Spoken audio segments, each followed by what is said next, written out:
Assalamu alaikum. It's February 1, 2024, and the war in Gaza has been going for 118 days. Today, we are in a refugee center in the middle area, distributing blankets for those people who have evacuated from their homes without taking their clothes and blankets.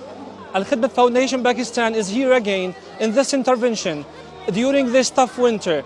We are not just providing food, we also providing warmth and support for these people. Thanks Alkhidmat Foundation Pakistan for this intervention, and thanks for all the donors for their donation.